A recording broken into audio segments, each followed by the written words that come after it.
saya paling tidak suka dengan. Hakikatnya bumi Allah untuk mana pun dia tak harap.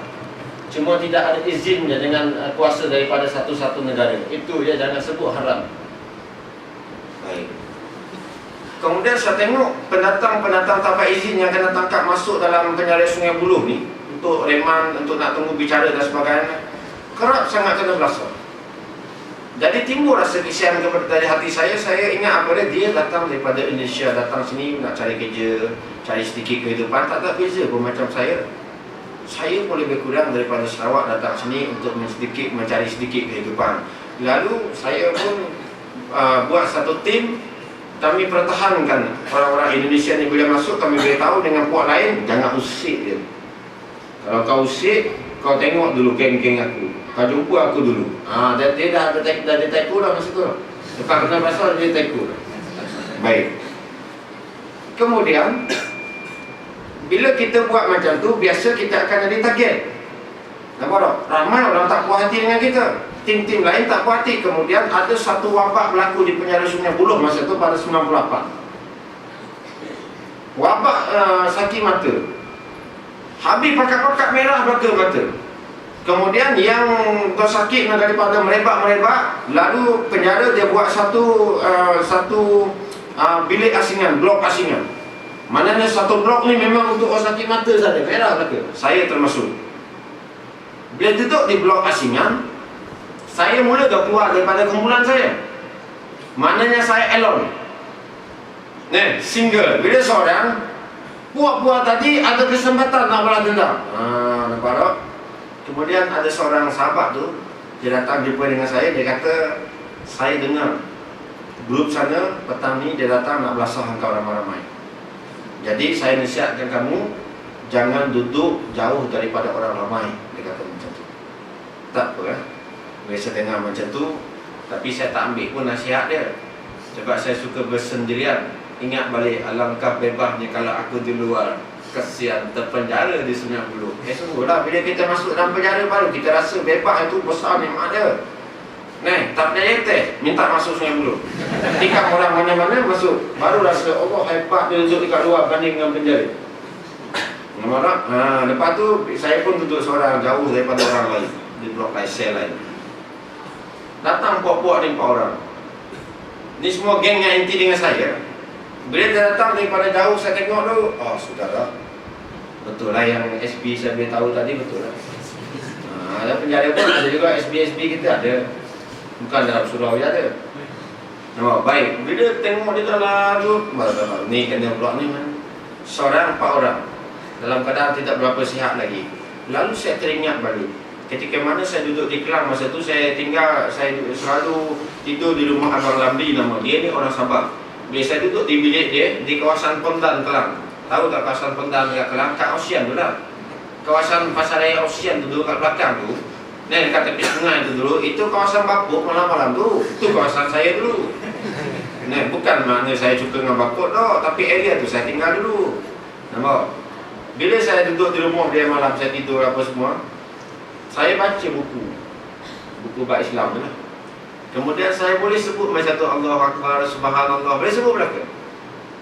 Dan ketika mana saya tengok puak-puak ni datang, tak ada lintasan di hati saya minta tolong dengan Allah supaya tidak terjadi.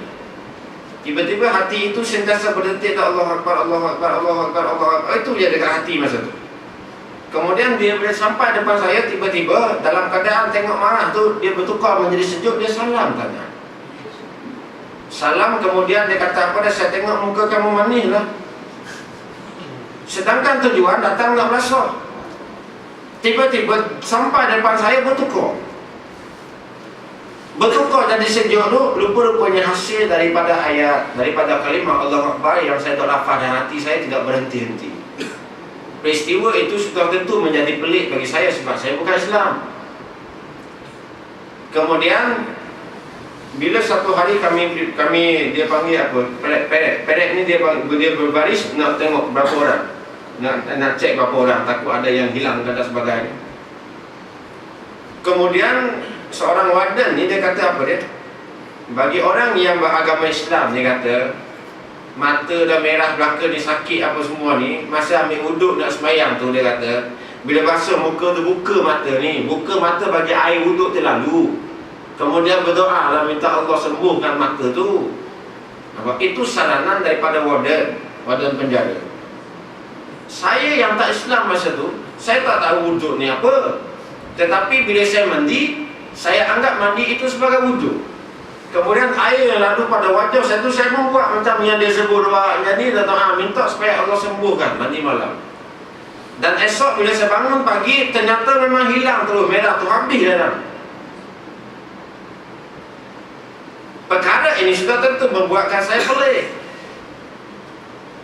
Bila saya keluar daripada penjara pertengahan 98, sekejap dia kena penjara, bukan bertahun-tahun pun, kena remand je. Sebab bukti tak cukup, akhirnya keluar lah. Nampak tak? Baik, saksi tak ada.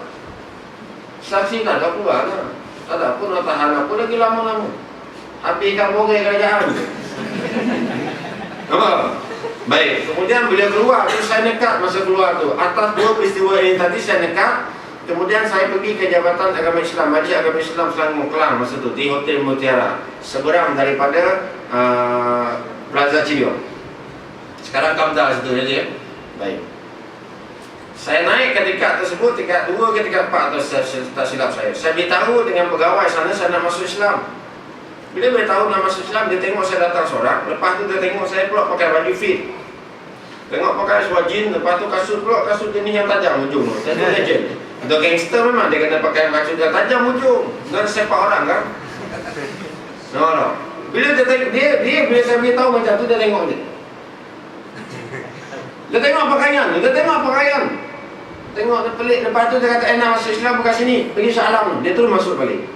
Tak jadi saya masuk Islam dengan perangai dia tu. Kali pertama. Kali yang kedua, bila bulan Ramadan, masa tu saya kerja di Sungai Bir. Start daripada sambil kami saya kerja sebelum ke Sungai Bir. Bulan Ramadan, tiap-tiap tahun saya puasa seperti mana orang Islam lain. Sebab saya dah berminat kepada Islam. Tak boleh Islam, tapi saya bulan puasa, saya puasa macam orang Islam. Dan satu pula perkara yang saya suka, bila berpuasa, masa kita berbuka puasa ni, saya suka belanja orang berbuka puasa. Itu kesukaan saya. Dan kalau berbuka puasa pula, bila berbelanja ni, biasanya di Sambil Piramid tu, kami buat di seberang Sambil Piramid ada satu flat. Ingat lah, dekat masjid tu dia ada satu flat. Kemudian di situ ada derek kedai tom yum situ. Petang telefon, Okey tom yum, okey siap tu ni, saya 5 orang datang makan. Tapi 5 orang mahu belaka lah, saya tak belanja lelaki, rugi saja. Dan belanja mahu belaka. Kemudian ketika mana berbuka puasa, Tuhan dia nak tunjuk lagi, dia nak bagi lagi petunjuk kali yang kedua. Ketika mana kami berbuka puasa, di depan saya tu ada TV. Dan ketika sedang buka puasa ni, tiba-tiba TV tu dia tunjuk paparan rakyat Palestin, budak-budak kecil Palestin ni, dia bawa mangkuk ni berebut-rebut makanan masa tu daripada lori yang hantar bantuan. Saya tengok tu, saya tersentuh, hati saya sebab tak boleh nak makan. Sedangkan baru buka. Bila tengok keadaan tu, saya rasa sebab budak-budak kecil umur 3-4 tahun dah pegang mangkuk, dah berebut-rebut makanan roti dan sebagainya. Kita kasihan lah. Kita sini lauk bukan main lagi banyak. Lalu saya tak boleh nak makan, stop makan. Yang kawan saya makhluk di Meko ni, licin habis. Tengok sama je. Kalau saya order licin lagi. Alhamdulillah saya tak order tambah. Saya pun rasa pelik bila habis. Selepas daripada itu saya fikir-fikir balik, dia Islam, saya tak Islam pun. Dia Arab, saya orang Melayu. Jauh tu buat apa saya nak pelik-pelik, kasihan sampai saya tak boleh nak makan. Kemudian peristiwa itu dia mengganggu saya selama beberapa hari. Saya tanyakan kepada seorang jiran apartmen saya, yang saya tengok dia selalu pergi Masjid Bandar Sandir. Masa tu Masjid Bandar Sandir tu kecil masa tu. Sekarang besar dah. Dah 3 kali tak silap saya pergi ceramah situ. Baik.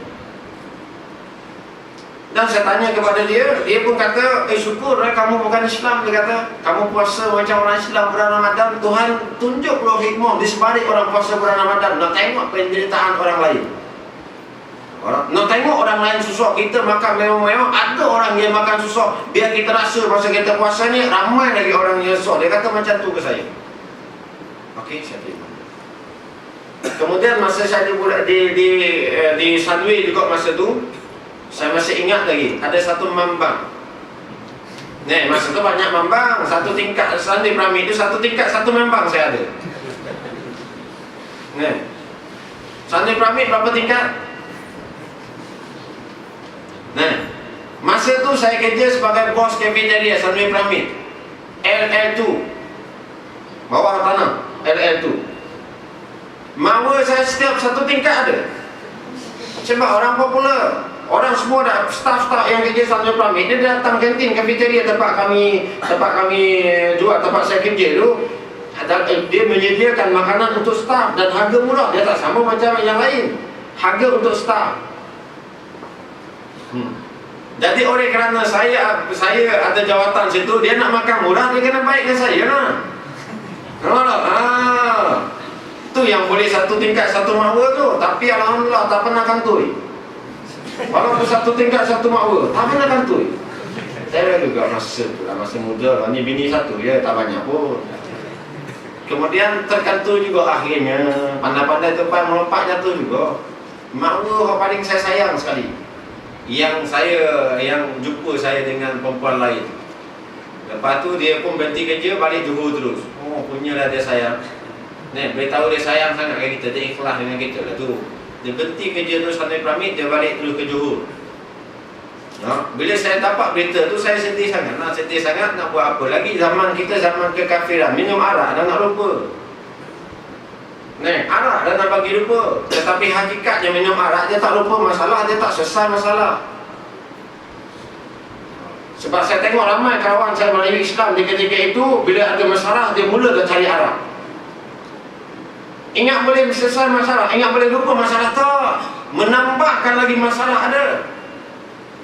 Pengalaman saya bergelumang dengan arak ni, bila kita minum arak, kita lupa masa kita mabuk ya. Bila kita bangun balik, sedar balik, kita ingat balik masalah, lagi berat kita tanggung. Dengan tubuh kita yang sakit sebab mabuk dan sebab atau muntah-muntah kerana mabuk, lagi berat. Kemudian dalam keadaan tersusah hati, tak menyenang dan sebagainya, dalam keadaan heng-heng tu, tiba-tiba azan subuh Masjid Sunway. Di ketika itulah saya merasakan hati saya cukup tenang sehingga mengalirkan air mata. Azan di Masjid Sunway pada satu subuh. Saya tak sangka hari ini saya datang ceramah di Masjid Bandar Sunway. Saya tak sangka. Satu ketika dulu Bandar Sunway ni tempat yang paling saya banyak buat maksiat sebelum saya Islam. Saya terlibat dengan gangsterism dari kalangan orang Cina di Sunway, di Petaling Jaya, di Subang Jaya, termasuk di Damansara. Damansara dulu kelab mewah, saya naik, saya tak payah bayar 1 sen untuk minum dan main pool. Orang tak ambil duit, tengok muka saya tak ambil. Sebab Taiko Bandar Sunway adalah abang angkat saya. Tak ada orang berani usik. Sekarang ni saya pergi ceramah di Masjid Bandar Sunway, gangster Cina tunggu saya luar masjid. Tunggu bukan nak pukul dah, dia nak ambil saya bawa pergi makan, belanja makan. Sebab kawan lama, walaupun macam ni tak ada apa-apa, kita nak dakwah dia, nak lari daripada dia buat apa? Nampak? Terkejut Imam Sambil. Terkejut, kita tak apa lah, tak kisah lah. Baik. Kemudian saya pindah daripada Sunday Piramid kerja, saya pergi ke Sungai Wiri. Bila kontrak habis dah, kontrak kantin tu tukar bos lain, saya tak nak kerja dah, saya ambil pilihan berhenti. Saya kerja di Sungai Wiri. Di Sungai Wiri saya masih lagi meneruskan, bila bulan Ramadan saya puasa seperti mana orang lain. Dan di ketika itulah hati saya terdetik sangat nak masuk Islam. Di bulan puasa tu saya beritahu dengan bos saya, orang Melayu Islam kita sangat masuk Islam, tetapi dia suka saja. Dia cuma suka tapi dia tak syahadahkan saya, dia tak uruskan saya masuk Islam. Akhirnya lupa macam tu. Kali kedua saya gagal, saya tak sihat. Kali ketiga, bila saya ada keluarga angkat di kampung Sungai Lang Tengah di Banting. Anak cowok waras. Keluarga angkat ni saya selalu balik. Sebelum saya Islam saya selalu balik. Bila cuti 3-4 hari saya balik tidur rumah dia. Dan dia anggap saya macam anak dia sendiri. Orang Jawa ni memang bagus, memang baik orang Jawa. Tabat saya, orang Jawa memang sungguh, saya puji sungguh orang Jawa. Kemudian satu hari saya balik ke rumah keluarga angkat, saya beritahu saya nak masuk Islam. Saya tahu bertahun dah kenal. Lalu mak angkat saya dia suka sangat. Dia kata, lama dah saya tunggu kamu nak beritahu masuk Islam je. Dia kata, mak kamu lama dah. Nampak? Hari ini mak gembira sangat dengar daripada mulut kamu nak masuk Islam. Baik, saya pun janji bulan depan sampai cuti 4 hari. Tolong uruskan keislaman saya. Bulan depan cuti saya balik. Hari pertama saya balik, okey, tak ada apa-apa. Esoknya hari kedua, tengah hari dia bawa saya pergi Pekan Banting, masuk klinik, potong. Tengah hari potong, keluar daripada klinik, pegang kain, orang lalu larang ramai, orang tak tengok, besar dah baru potong. Muka nak tak mana muka.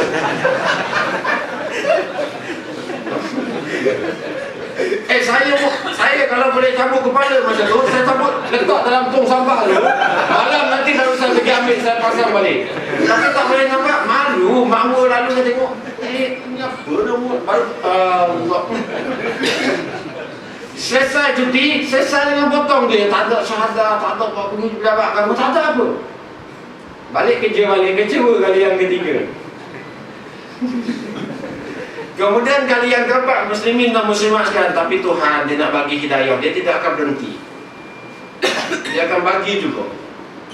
Bila saya beli buku di komplek PKNS Alam, buku Pembersih Kalbu nama dia, Kitab Safatul Qulub, asal kitab Arab Imam Al-Ghazali, terjemahan oleh Abdul Aziz Ad-Darini dalam bahasa Indonesia. Saya beli kitab itu. Kemudian saya baca sebelum saya tidur. Oleh kerana saya ni ulat buku daripada dulu sampai sekarang. Antara amalan saya bila saya nak tidur memang kena ada buku. Buku yang baca sampai saya buat tidur buku. Itu kesukaan saya sampai lagi. Kemudian bila saya baca buku tersebut, membawa kepada mimpi. Seronok baca buku dia. Sebab sesuatu yang saya tak pernah jumpa dalam Kristian, dalam kitab-kitab Kristian. Bahasa dia cukup mengujakan saya sehingga bila saya tidur, ia membawa kepada mimpi langsung. Dan di dalam mimpi itulah Allah bagi petunjuk sekali lagi. Mimpi itu panjang, saya pendekkan lah. Sebab saya tadi saya janji lah nak pendekkan cerita. Sekali bila saya lari dalam keadaan takut, gangster kan? Ada juga masa dia lari takut. Lari dalam keadaan takut, saya jumpa satu masjid. Lalu saya tengok orang tak kejar saya tadi berhenti bila dia tengok saya duduk di tepi masjid.